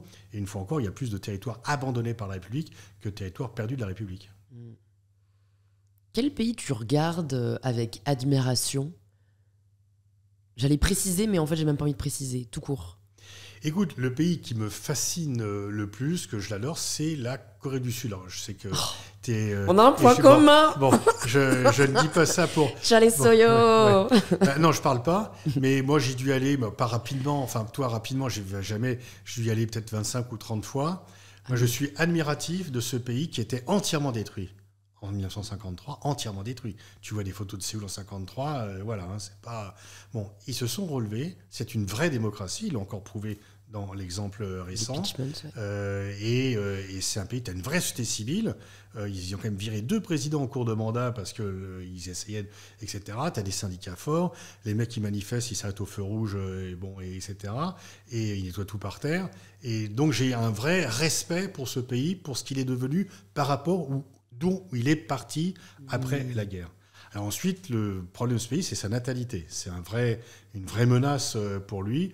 Mais moi, j'adore aller en Corée parce que j'aime bien les pays asiatiques, j'aime bien cette civilité. Je ne sais pas si j'y vivrais parce qu'elle peut devenir pesante. Et j'ai des gens qui... Et je trouve par ailleurs aussi, pour revenir à la Corée, c'est que la Corée est plus indépendante des États-Unis que le Japon, alors qu'ils sont normalement plus menacés par la Corée du Nord. Il y a ce côté un peu, chercher une voie un peu indépendante. C'est pour ça que je fais beaucoup de projections entre la France et la Corée du Sud. Mais j'aime bien cette civilité, cette courtoisie, ce respect de l'autre individuel. Après, c'est vrai que beaucoup de gens qui vivent au Japon ou en Corée disent le conformisme devient un peu pesant, mais bon, je veux dire, chaque société... Mais voilà, dans les pays non en dehors de la France, j'ai cette admiration en termes de géopolitique pour ce qu'elle est devenue par rapport à... En 1960, tu prends la Corée, le Ghana et Madagascar, ils sont tous à 200 € par an et par habitant. Aujourd'hui, la Corée, c'est, 35-40 000. Madagascar, c'est 600. Et le Ghana, ça va être 4 000, tu vois. Et bien sûr, en 60, on dit, mais la Corée, c'est une zone géopolitiquement troublée, ils ne vont jamais y réussir. Ils n'ont pas de matière première, ça n'a pas marché. C'est marrant parce qu'en fait, c'est un peu ce que tu disais avec le fait de croire dans le soft power. Parce que vraiment, ce qui a fait la force, une grande partie de la croissance coréenne et de son rayonnement, ça a été son soft power. Le soft power est venu après. Ah, c'est vrai. Ils ont réussi à se reconstruire économiquement et politiquement d'abord. Au début, c'est les chaebols, c'est vraiment les grandes compagnies. Et le patron de Hyundai, qui est né en Corée, dans ce qui est devenu la Corée du Nord, mais il racontait que quand il était jeune, quand les gens allaient chez les autres, ils ramenaient leur merde pour servir d'engrais. Tu vois le détail du développement du pays, tu vois. Ils ramenaient quoi ? Leur merde pour servir d'engrais chez eux. D'accord, ok. Bon, tu vois, c'était avant 50, quoi. Il n'y avait rien. Ils avaient été pillés par les Japonais. Ils avaient été vraiment... Bon, et ils ont construit, grâce aux Américains, ils ont construit ces sociétés qui, au début, travaillaient pour l'armée américaine. Et puis, voilà, c'était un mélange aussi de dynamisme individuel et de politique d'État. Et ils ont surtout misé sur l'éducation, tout de suite. Ouais, mais alors presque trop, parce que c'est un peu ce que tu disais, le conformisme parfois peut être pesant, mais en fait c'est plus que le conformisme, c'est l'élitisme. Et j'en parlais hier ou avant-hier avec ma prof de coréen, qui est coréenne. Ah, tu apprends le coréen ? Moi je parle coréen, j'ai interviewé le cas de Squid Game en coréen, ouais. Ah, carrément, d'accord. Ouais. Bon, après je parle, c'est un grand mot, tu vois, je fais de mon mieux, mais top, ouais. Mais voilà. Et elle me disait... tu vois, je pense qu'elle m'en voudra pas de le dire, parce que de toute façon ça ne s'est pas fait, mais... À un moment, je lui ai demandé, mais tu penses que t'en serais où si t'étais resté en Corée ? Parce qu'elle disait que vraiment, elle pouvait plus rester en Corée, maintenant elle vit au Luxembourg. Elle m'a dit, je pense que je me serais suicidée. Il y a un taux de suicide assez important, effectivement. Et il y a effectivement un machisme qui est encore assez fort. Et c'est pour ça qu'il y a des femmes qui ne veulent pas se marier, pas faire d'enfants, etc. Parce que là, effectivement, disons, il y a une sorte de traditionnalisme. Disons que l'admiration géopolitique, en termes sociétaux, il y a encore un peu il y a encore du boulot, quoi. Ouais. Non, mais voilà, en effet, l'éducation, elle disait que sa sœur, pour le coup, était toujours en Corée, le vivait bien parce qu'elle faisait partie du moule et que elle faisait ses 10 heures, voire 12 heures de travail par jour. Mais que, en gros, aujourd'hui, pour les enfants, c'est vraiment... Enfin, ils ont mis sur l'éducation, oui, mais... Du coup, c'est un peu jusqu'à où il faut aller, où est-ce qu'on peut poser des limites, quoi. Parce que tous les enfants prennent des cours du soir, des cours du week-end, et comme en Chine, etc. Ouais. Et comme en Chine aussi. Et en Chine, donc, c'est pas un système, c'est vraiment les sociétés asiatiques, où c'est le culte de la performance, etc. Et en Chine, du coup, ils ont commencé à interdire les sociétés de cours privés pour qu'ils soient plus remboursés, etc. Parce que c'est la course, effectivement. C'est pas très agréable, je crois, effectivement, d'être ado. Ouais, non, en effet, ouais. C'est le terme. Et pour le coup, ça fait un lien avec un autre sujet géopolitique qui n'est pas forcément celui qu'on attend, mais je pense à la Corée parce que je sais que c'est un outil particulièrement fort là-bas. Moi, quand j'y suis allée, tu vois, quand je dis que je suis de Paris, en tout cas quand je parlais avec des hommes, ils me disaient tout de suite « Ah, PSG, Kylian Mbappé ». Et Lee, parce qu'il y a un joueur coréen qui joue au PSG maintenant. Oui. Que j'ai interviewé aussi le même jour que le reste du cast, là. Et en fait, j'ai pris conscience de l'outil puissant qu'est le sport dans la géopolitique et je ne l'explique pas vraiment. Après, j'ai jamais essayé de le faire, mais... ça, c'est un peu ma seule spécialité en géopolitique. Donc, je peux t'en parler. En fait, très longtemps, quand tu lisais l'équipe à l'université, tu passais pour un débile, quoi. C'était vraiment... le sport était méprisé. Le sport... D'ailleurs, regarde, le premier truc que les mecs de Bercy trouvent à taper dedans, c'est sur le sport. Tu as quand même traditionnellement un mépris pour le sport en France. Pas en Angleterre, pas en Allemagne, etc. Mais en France, c'est sportif ou intellectuel. Un peu moins maintenant, mais en très longtemps, il y a un mépris pour le sport. Alors pourquoi ? Et quand j'ai commencé, en 97, je voulais écrire, avant la Coupe du Monde en France, je voulais écrire un bouquin « Football et relations internationales ». Et le mec dit « Ouais, le football, c'est ta passion, etc. C'est un peu coupable, ça prouve que t'es pas vraiment sérieux, t'es pas un vrai prof. » Et j'ai deux éditeurs qui ont dit « Mais il n'y a aucun rapport entre les deux. Soit tu fais un bouquin sur le foot, soit tu fais un bouquin sur les relations internationales, mais il n'y a aucun rapport. » Donc, tu parles du PSG, tu parles de la Corée. Oui. Et pourquoi ça marche ? Parce qu'en fait, le sport, ça parle à tout le monde. Parce que ton gamin de 4 ans, il va pas connaître le taux directeur de la Banque de France, mais il va connaître Kylian Mbappé. Et que le sport, tu n'as pas besoin de connaître la langue, tu n'as pas besoin... Ça va parler... Quel sera le premier rapport qu'aura un enfant en Corée, au Brésil ou à Haïti avec l'étranger ? Ça sera un sportif. C'est le langage universel. Et le petit miracle du sport, c'est que dans un monde où la mondialisation vient un peu effacer les identités nationales, le sport, qui est vraiment le produit pur de la mondialisation, vient les recréer. Parce que quand l'équipe de Corée joue, ils sont tous là. Quand l'équipe de France joue, etc. Si en Corée, on suit plus le PSG, c'est pour Kylian Mbappé, enfin quand il y était, mais aussi parce qu'il y a un joueur coréen. Ça apporte quelque chose. Donc en fait, le sport, c'est le langage universel. Tu n'as pas de phénomène plus universel que le sport. Tu n'as pas de phénomène plus mondialisé. Le sport va plus loin que la démocratie ou l'électricité. Tu n'as pas un pays où il n'y a pas... Alors si, en Afghanistan d'ailleurs. Et alors, ça m'a fait marrer pendant très longtemps. Tu sais, tu as des pseudo-sociologues du sport, des types qui détestent le sport, etc., et qui pensent que le sport, c'est des beaufs avidés, etc., enfin bref, ou biérisés. Et à chaque fois, ils disaient le sport, c'est les jeux de 36, Berlin et tout. Je disais, mais en fait, vous êtes les talibans, vous, parce que votre point commun avec les talibans, c'est que vous voulez interdire le sport. Donc, il y a un point... Ils n'appréciaient pas trop cette comparaison, parce qu'ils se disaient de gauche. Mais le sport, c'est le langage universel. T'as pas un pays où il n'y a pas de sport, où tu ne comprends pas. Et t'as pas besoin d'avoir fait des tonnes d'études pour comprendre le sport. T'as pas besoin d'avoir un doctorat pour comprendre un match de football. C'est un peu plus compliqué pour le football américain, mais pour les autres sports, tu vois. Et donc, en fait, t'as pas de phénomène plus mondialisé. Quels sont... Tu sais, souvent dans les conférences, quand je fais des conférences, je dis du sport. Je dis, à l'époque, qui connaît Antonio Costa ? Voilà, personne, etc. Lève la main. Qui connaît Cristiano Ronaldo ? Tout le monde levait la main. En fait, l'autre, c'est le Premier ministre du Portugal, qui est maintenant commissaire européen. Personne ne le connaissait, Cristiano Ronaldo, tout le monde le connaît. Donc, en fait, tu as toujours ça. Dans les années 90, Chirac avait emmené Platini, il faisait une tournée en Amérique latine. Il a emmené Michel Platini avec lui. Et tous les mecs disaient « Ouais, c'est qui le mec à côté de Platini ?» Tu vois, c'est bon. Donc, c'est ça, le sport aussi. Tout le monde connaît. Ouais. Parce que la télé te crée un stade aux capacités d'accueil universelles. Tout le monde rentre, n'importe quelle heure. Quel est l'enjeu alors dans la relation internationale du sport? Et qu'est-ce qu'on pourrait faire mieux? Alors l'enjeu, c'est le nation branding. C'est, voilà, De Gaulle n'était pas sportif. Il arrive au pouvoir, c'était en 58, c'était les Jeux de Rome. On a 5 médailles, 2 d'argent, 3 de bronze. C'est la Bérésina, la Bérésina, c'est une victoire, mais bon, c'est vraiment la défaite totale. Et il dit, mais c'est pas possible. Je ne peux pas être celui qui va relever la France si on est ridicule. Parce que tout le monde voit le sport. Tout le monde voit le tableau, etc. Tu as eu combien de médailles? Donc si tu es humilié dans le sport, c'est pas bon pour ton rayonnement. Tu parlais du soft power tout à l'heure. Le sport est l'un des principaux vecteurs du soft power. Regarde, pendant les années, le Brésil n'était pas très brillant. Et l'équipe de foot, c'était vraiment un passe-partout. Moi, je veux dire, après 98, comme je n'ai pas une spécialité régionale, je vais un peu partout. Dans tous les pays où j'allais, on me parlait de quoi en premier? Des Bleus et des Black Blamber. En plus, c'était sympa, populaire et tout. Mais je veux dire, quand tu gagnes dans le sport, ça te fait Là, je veux dire, les JO, dans un moment un peu malheureux, parce qu'il y a une dissolution, c'est pas ce qui se passe, mais ça a été un rayonnement, etc. Donc, en fait, le sport, ça fait partie de la popularité. Et l'importance de la puissance du sport, c'est que quand tu as une puissance militaire, tu fais peur. Et tu crées des angoisses, etc. La puissance sportive, tu crées de l'admiration. Quand tu as une équipe de foot performante, tout le monde t'admire. Si tu as une armée performante, tout le monde a peur de toi. Ou tout le monde te déteste. Donc en fait, le sport, c'est du rayonnement sympathique. C'est le sourire de la mondialisation. C'est pour ça que ça marche aussi bien.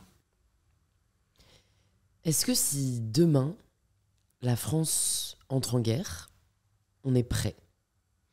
Ça dépend contre qui. Si c'est contre le Luxembourg, ça va bien se passer.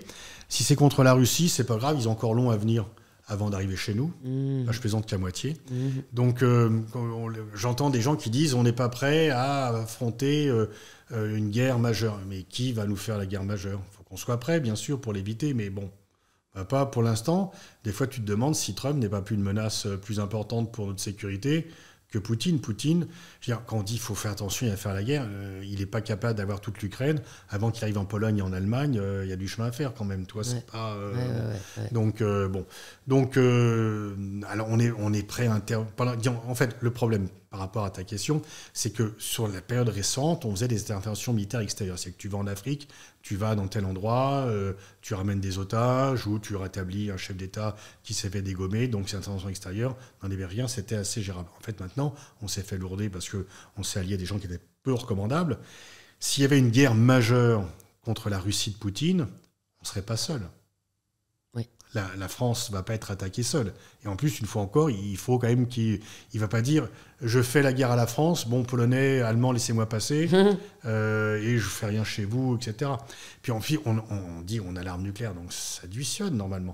C'est pour ça que je suis toujours un peu étonné des gens qui disent « on n'est pas prêt ». Et qui disent à la fois on fait partie de l'OTAN, qui est l'alliance la plus formidable jamais créée de tous les temps, on a l'arme nucléaire qui garantit la sécurité, et on n'est pas prêt. Faut savoir. Et c'est difficile de faire de la propagande et après de dire l'inverse, quoi. Parce que je pense que c'était à la fois ce qui s'est passé au Moyen-Orient et la guerre en Ukraine et en Russie, mais j'entendais quand même de plus en plus autour de moi non mais c'est sûr, c'est le début de la Troisième Guerre mondiale. Et moi je me disais mais bon, c'est de la peur, donc je ne vais pas juger, mais c'est rationnellement incorrect. Et oui, en fait, c'est vraiment aujourd'hui, je pense, le fait qu'on n'ait pas conscience des enjeux, le fait qu'il y ait une méconnaissance de ce que ça implique, et que les gens jouent sur la peur, en fait. Oui, tu peux jouer sur la peur quand tu joues sur l'ignorance, en réalité. Parce que, disons, Poutine n'est pas sympathique, c'est le moins qu'on puisse dire. Donc, il peut faire peur. Après, le problème, c'est pas ce qu'il veut, c'est ce qu'il peut. Il ne peut pas attaquer les pays de l'OTAN parce que la Russie, c'est 1/10 du PIB américain et que les dépenses militaires russes, c'est 2 fois moins important que les dépenses des pays européens membres de l'OTAN. Voilà. Donc, je ne dis pas qu'il faut lui faire confiance. Non, il faut lui faire confiance. Mais il n'a pas les moyens d'attaquer des pays de l'OTAN, tout simplement. Et tu dis quoi aux personnes qui sont particulièrement inquiets de la période et qui sont persuadées qu'on vit dans un monde, tu vois, vraiment qui part en cacahuète Alors que je crois qu'on est paradoxalement dans la période la plus pacifique de Alors, l'histoire. disons que depuis 2-3 ans moins, effectivement, parce qu'il y a quand même des reprises de conflits. Mais je veux dire, auparavant, les guerres, les mecs arrivent, ils tuent tous les mecs, ils violent toutes les femmes, tu vois. Il y a encore des tueries et des viols, mais on va plus... c'est un bouquin de Dicker qui est génial là-dessus. Joël Dicker ? Oui. Que j'ai reçu sur InPower, je mettrai l'épisode dans les notes. Ah bah écoute, il a fait un bouquin dont le titre va me revenir, Notre part d'ange, où il explique très bien que, je veux dire, auparavant, tu soupçonnais un mec, tu le crucifiais. C'était pas très agréable quand même, tu vois, où tu soupçonnais quelqu'un et puis les gens allaient assister avec joie aux exécutions, on demandait à se torturer tout le monde, on est moins violent. Il a un tableau, je veux dire, dans le tableau du nombre de morts par rapport à la population. La Seconde Guerre mondiale n'arrive qu'au 11e rang. C'est-à-dire que le nombre d'Européens, enfin, de nombre de morts de la Seconde Guerre mondiale par rapport à la population, c'est 11e rang par rapport à des guerres qui ont lieu en Chine avec ou Gengis Khan, où là, toute la population, ou le tiers, disparaissait, etc. Donc en fait, non, la violence, et Dicker l'explique très bien, la violence est en train de se réduire par rapport à l'époque, parce qu'à un moment donné, la guerre était simplement un moyen normal d'avoir des relations. Aujourd'hui, elle est interdite.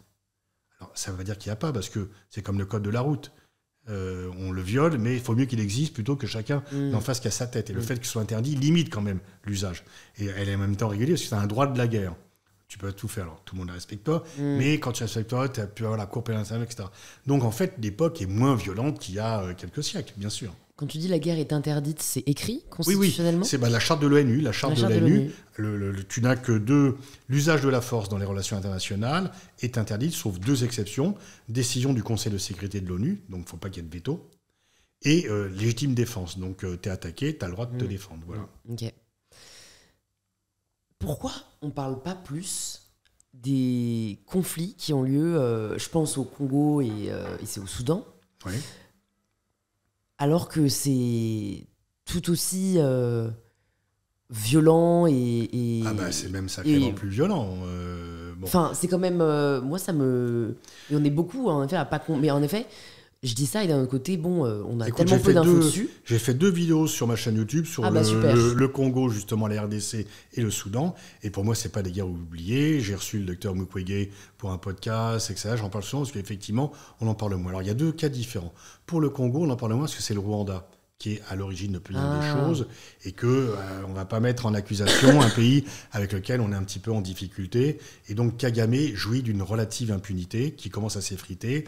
Et pendant très longtemps, si on accusait ses agissements en République du Congo, on disait qu'on était du côté des génocidaires. Et donc cela.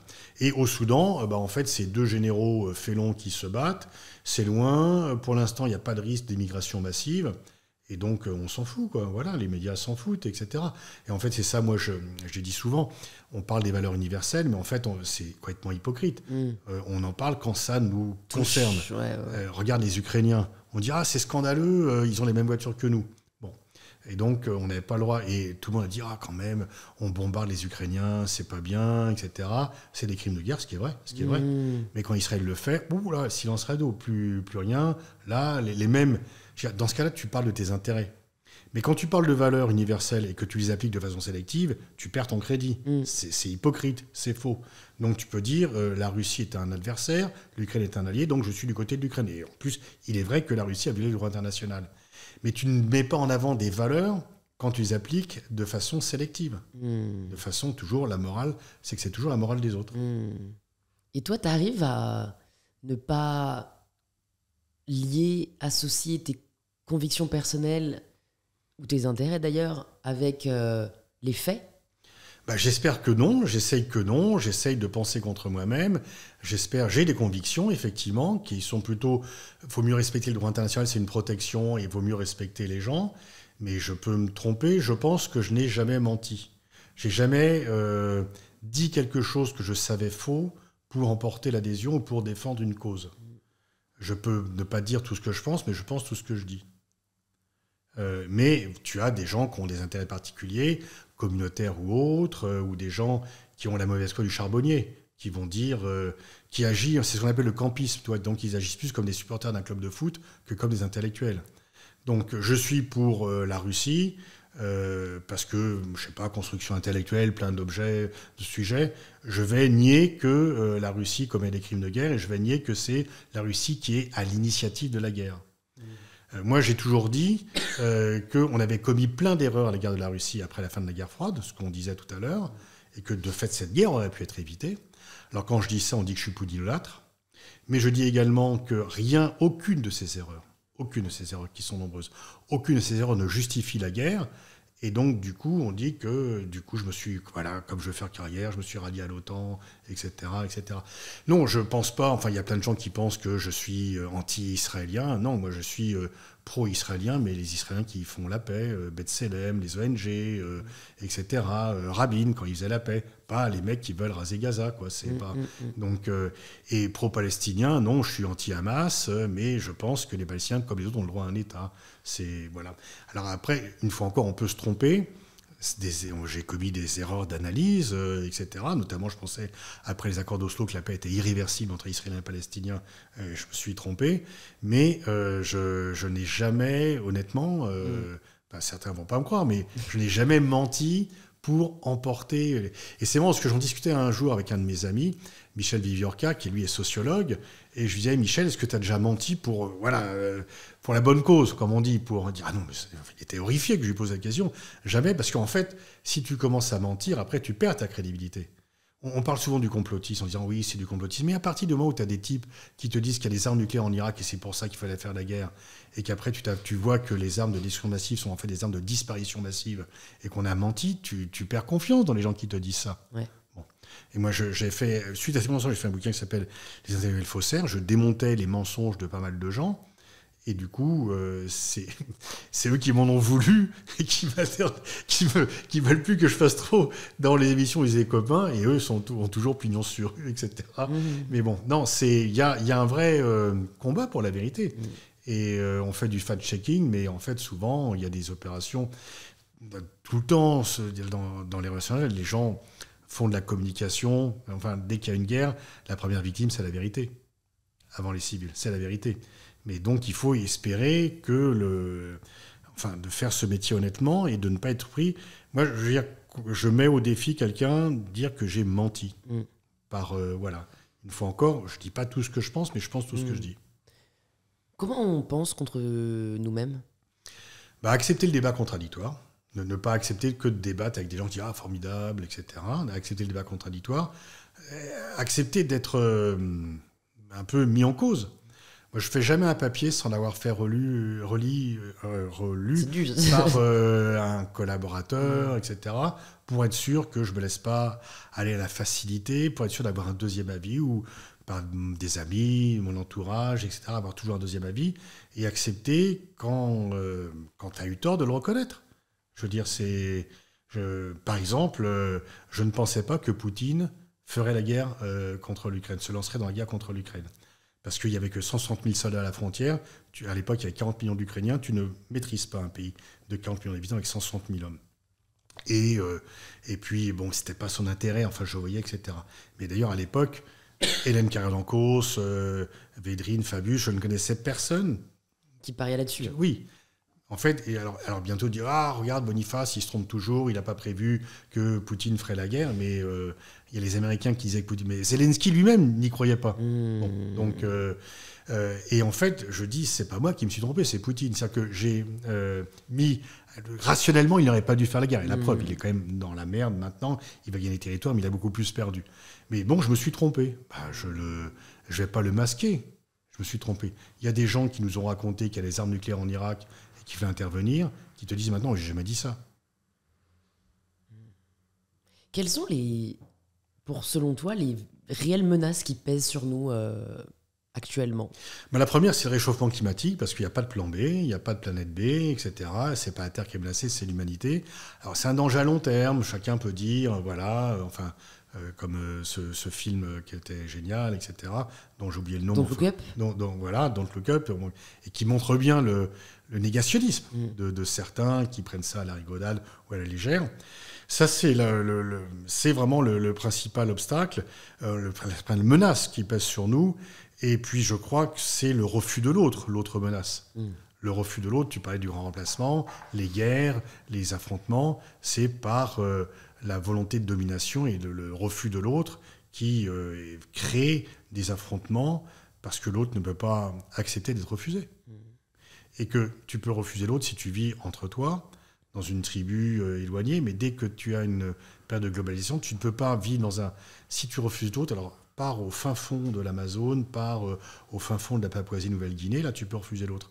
Mais si tu vis dans une ville globalisée, tu ne peux pas refuser l'autre. Est-ce que tu penses que si on avait... je me suis déjà demandé, quoi, si on avait tous et toutes une langue commune, on aurait plus de facilité à accepter je crois pas, l'autre. regarde les Français... Ouais, c'est vrai. Ils ont une langue commune. Ouais, c'est pas glorieux. Donc, tu entends l'autre, mais non. Donc non. ça se joue vraiment à une ressemblance, quoi. Non, ça se joue vraiment à une réflexion de dire, est-ce que mon intérêt, c'est de m'entendre avec les autres, ou est-ce que mon intérêt, c'est de penser que je peux les dominer ? Si tu penses que tu peux les dominer, etc. Tu penses que l'humain est programmé pour la domination ? Parce que... Non, tu vois, moi, tu me dis ça, je me dis, non, mais personne ne cherche à dominer personne, à part Poutine. Pas seulement Poutine, Trump, Xi Jinping, Kagame, etc. Tous des hommes. Netanyahou, etc. Il n'y a pas d'hasard. Il dira Gandhi, Margaret Thatcher n'était pas mieux, tu vois, Benazir Bhutto, etc. Donc il y a moins de femmes chefs d'État, mais quand elles y sont, elles n'ont pas un programme vraiment toujours... Si, par exemple, Jacinda Ardern, la Première ministre de Nouvelle-Zélande, a été formidable dans sa gestion du Covid et du terrorisme, en disant, etc. Tu as la héroïne de Borgen qui correspond à une femme réelle, Margaret Van Verstraegen, etc. Mais donc en fait, non, t'es la construction de quelque chose. Si tu vis dans un environnement favorisé avec des gens aimants, tu as assez peu de raisons d'en vouloir à la terre entière. Si tu vis discriminé, maltraité, etc., les enfants qui ont été violentés risquent à des enfants violents. Donc il n'y a pas de détermination, il n'y a que des constructions. Mais d'un autre côté, je sais pas, moi, quand je pense aux personnes qui ont de plus en plus de convictions idéologiques extrémistes, c'est pas ceux qui ont été discriminés étant enfants, tu vois. Et donc j'essaye d'expliquer ce qui vient générer... Si tu vois quand même dans les gens qui... une partie de l'extrême droite, au départ, c'est pas du racisme, c'est juste le sentiment d'avoir été méprisé. L'électorat de Trump, c'est des gens qui estiment qu'ils ont été méprisés. Et quand Hillary Clinton parle de dispensable, qui votent pour Trump, elle dit oui, je suis dispensable, tu vas voir si je suis dispensable. Et donc, si tu humilies les gens, si tu les maltraites, en fait, Hillary Clinton, elle dit que c'est les Russes qui l'ont fait perdre, mais non, elle avait le soutien d'Hollywood et de la banque, et elle a pensé que l'électorat populaire n'était pas intéressant, etc. Si tu méprises les gens... Je voyais, à un moment donné, dans les médias, comment les journalistes recevaient Marine Le Pen avec un très grand mépris. Mais les gens qui, dans leur quotidien, sont méprisés par leur petit chef, etc., ils se disent, en fait, s'identifient on à est elle. dans le même monde. Hein. Les gens qui vivent, qui ont du mal qui ont des travaux, qui ont des travails précaires, qui ont du mal à joindre les deux bouts, etc., qui sont méprisés par l'entourage, par leurs dominants, par leurs élus, etc., ils se reconnaissent là-dessus. Je veux dire, alors après, individuellement, il peut y avoir des différences, mais normalement, la bienveillance crée de la bienveillance et la maltraitance crée de la maltraitance. Même s'il peut y avoir des règles différentes dans les sociétés harmonieuses, il y a quand même moins d'extrémisme. Et si on prend un prisme plus micro qu'au macro, concernant la politique française, qu'est-ce qu'il faudrait, selon toi, pour la rendre, j'ai envie de dire, juste plus efficace, mais plus désirable également? Alors là, c'est moins ton domaine de... Non, mais c'est moins mon domaine, mais non, moi je note une dégradation de la vie politique, une dégradation du niveau de la vie politique. Il y a moins de grandes figures qui t'emmènent, etc., qui sont capables. Et puis la confiance est perdue. On voit bien élection après élection, c'est-à-dire que la démocratie, c'est le pire des systèmes d'élection de tous les autres, mais tu ne peux pas nier que dans la mesure où la promesse démocratique n'a pas été tenue, les gens se méfient parce qu'à force d'avoir des promesses non tenues, les gens ne croient plus en cela et donc votent pour les autres. Et c'est la naissance des extrêmes, c'est aussi parce que le bloc central ne tient pas ses promesses d'égalité, de social, et qu'on pourrait faire une liste assez longue de promesses non tenues, quoi. Oui, et puis c'est juste que les autres n'ont pas encore montré qu'ils ne les tiendront pas non plus, quoi. Oui, bien sûr. Moi, ce qui m'avait frappé quand il y a eu les coups d'État en Afrique, tu as des gens, des civils qui manifestaient pour les coups d'État. D'habitude, les gens manifestaient contre les coups d'État. Là, ils manifestaient pour parce qu'en fait, ils viraient des gens dont ils voyaient que c'était corrompu. Mais bien sûr, les militaires qui ont pris le pouvoir, je pense que dans la plupart des cas, en tous les cas au Niger, au Mali et au Burkina, ils ne vont pas répartir la manne. Je crois qu'ils vont garder ça pour eux. Mais les gens se disent, bon, ils nous débarrassent des types qui nous ont exploités, etc. Et puis après, il y a des illusions, effectivement. Quand est-ce que tu as lancé ton podcast ? C'était audio au début, et maintenant c'est filmé audio. On doit être à la 7e ou 8e saison. Ok. Ouais. Donc 7 ou 8 ans. Ouais. Si c'est 2018, c'est comme moi. C'est peut-être un peu avant, 2016 peut-être, je suis pas sûr. Ok. Ouais. Donc c'est comprendre le monde. Comprendre le monde, voilà. Est-ce que tu arriverais à me dire qui tu étais avant de lancer ce podcast et qui tu es maintenant ? Qu'est-ce que ça a changé dans tes convictions et dans ta personne ? Je pense pas que ça a changé dans mes convictions dans ma personne. C'est une façon de s'adresser au public qui est différent. Effectivement... C'est plus par rapport aux gens que tu as reçus que je dis ça. Tu vois, est-ce que ça t'a permis de... Ah bah t'apprends tous les jours, c'est génial. Ouais. Ah mais c'est génial. Parce qu'en fait, à chaque fois, il y a des gens qui disent ça te prend beaucoup de temps. Je dis pas tant que ça. Parce que bon, voilà, T'arrives, tu poses des questions. Ouais, c'est ça. Et puis en fait, c'est un débat très intéressant parce que on parlait toujours de la soif d'apprendre et de comprendre.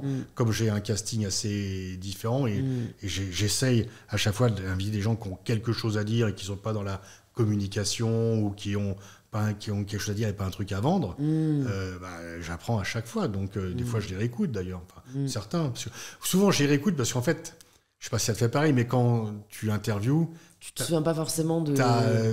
T'es tendu pour savoir si tout se déroule comme prévu, mais du coup, tu perds un peu quelque chose. Et quand tu réécoutes, là, tu sens mieux les choses, quoi. Bah, moi, ce qui est pratique, c'est que rien n'est prévu. Donc, en fait, du coup, je peux pas avoir de déception. Non, mais je veux dire, t'es quand même dans l'action, donc tu dis, il faut pas perdre le fil, etc. Oui, c'est sûr, t'es concentré. Mais du coup, est-ce qu'il y a des... Je sais pas, par exemple, il y a une question que j'aime bien poser, c'est la dernière fois que t'as changé d'avis ? Et j'imagine qu'avec les invités que tu as reçus et tout ce que tu as appris, tu as peut-être eu des positionnements ou des réflexions ou des convictions. Oui, changer d'avis plutôt, évoluer dans mon avis, en disant ça, j'y ai pas pensé, il faut que j'ajoute dans mon champ de réflexion, etc. Oui, à chaque fois, parce que à chaque fois, tu as un lot d'informations différentes et à chaque fois, tu mets des cases de plus, quoi. Bien sûr. Je crois que tu as écrit 70 bouquins ? Ouais, près de 80, ouais. Qu'est-ce qui fait que tu choisis d'écrire sur un sujet et comment arbitres-tu ? Parce que finalement, tu pourrais écrire sur beaucoup de sujets. Non, faut que le sujet... En fait, alors, il y a des fois, les éditeurs te commandent un bouquin. C'est assez rare, mais ils te commandent. Je fais aussi beaucoup de réactualisation pour les bouquins pour les étudiants. Il faut les réactualiser comme ça, ils sont toujours up-to-date. Non, il y a, je sais pas, né l'idée. J'ai pas l'angoisse de dire qu'est-ce que je vais faire comme bouquin. Il faut que je trouve un sujet, etc. Non, c'est plutôt, tiens, ça m'intéresse. Je vais écrire. Donc, c'est comme lié à l'actualité. Toi, par exemple, tu as les Jeux Olympiques, j'ai écrit un bouquin sur les JO. Tu as la Coupe du Monde, j'ai écrit un bouquin sur le foot. Il faut quand même s'y prendre un minimum à l'avance, du coup. C'est assez rapide d'écrire un bouquin. Sinon, je n'aurais pas écrit autant. Ok. Ouais. Tu mets combien de temps à écrire un livre ? Ça dépend. Les JO, par exemple, tu t'as décidé quand ? Ouais, je peux les écrire en 6-8 semaines, quoi, ouais. D'accord, ok. Ouais. Et tu fais que ça ? Non, j'enseigne aussi, je dirige une équipe de 50 personnes, etc. Okay. Je fais pas mal de conférences. Parce que l'écriture, je trouve que ça demande quand même un espace mental. Oui, mais en fait, comme je fais beaucoup de conférences, c'est que les conférences, je les improvise, je les écris pas. En fait, mes bouquins, je les dicte, en fait. J'écris sur mon téléphone et ensuite, mon assistant remet ça un peu en forme et je repasse. Mais donc, c'est pour ça que j'écris plus rapidement que quand j'écrivais réellement, quoi. Je vois ce que tu veux dire. Tu peux nous partager la ressource ? Ça peut être un livre, ça peut être un film, ça peut être un poème que tu aimerais mettre entre les mains de toutes les personnes qui nous écoutent. Je connais pas ton public, il doit être très divers, j'imagine, mais je dirais aller écouter La mémoire et la mer de Léo Ferré. Ok. C'est le titre d'une chanson, du coup ? Oui, c'est une chanson que personne ne comprend, mais dont la musicalité t'envoûte et te berce. D'accord. Il faut connaître la vie de Léo Ferré pour la comprendre. C'est en allant à l'îlot du Guesclin, il s'agenouille, etc. C'est une chanson sur la mer. mais qui a vraiment un rythme musical absolument fantastique et qui est une chanson un peu mythique par rapport aux plus connus comme cet extra ou Avec le temps. C'est quand la dernière fois que tu as fait quelque chose pour la première fois ? Le 1er janvier, ou pour la première fois, je me suis baigné à 1er janvier. Pas mal. Ça caillait. Bien identifié. Si tu pouvais entendre quelqu'un au micro d'InPower, tu aimerais entendre qui ?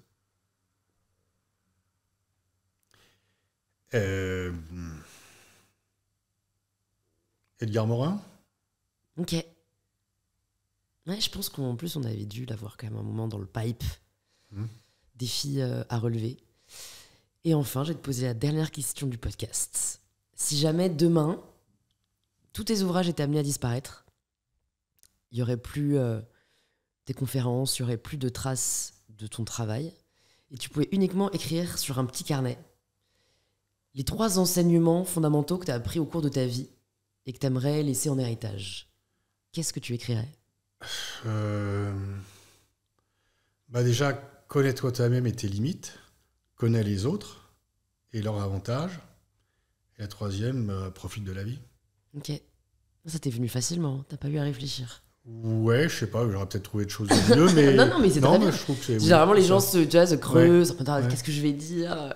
Non, c'était pas préparé parce que je ne savais pas que tu allais me poser la question, mais je pense que c'est important de se connaître ses limites. De connaître les autres, c'est par rapport à ce qu'on vient de se dire, mais aussi profiter de la vie quand même. Profiter de la vie parce qu'il y a trop de gens qui n'en profitent pas et qui pourraient plus en profiter. Merci beaucoup Pascal. Merci à toi. C'était très chouette d'échanger avec toi. Pour les personnes qui veulent en savoir plus sur toi et sur ce que tu fais, où est-ce que tu veux qu'on les redirige ?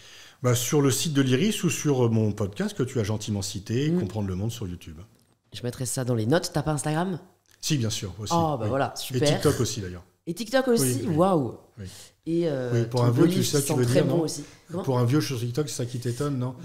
Je connais peu de profs de 68 ans qui sont sur TikTok, tu vois. Ouais, ça m'amuse. Ouais, je trouve ça cool de voir la démocratisation du savoir qu'il y a sur TikTok. Non, beaucoup de gens disaient non, on n'y va pas, c'est pas bien, etc. Mais je veux dire, il faut aller là où sont les gens. Ouais, c'est vrai. Tu peux pas dire que tu es pédagogue et uniquement être dans l'entre-soi. Ça, c'est contradictoire.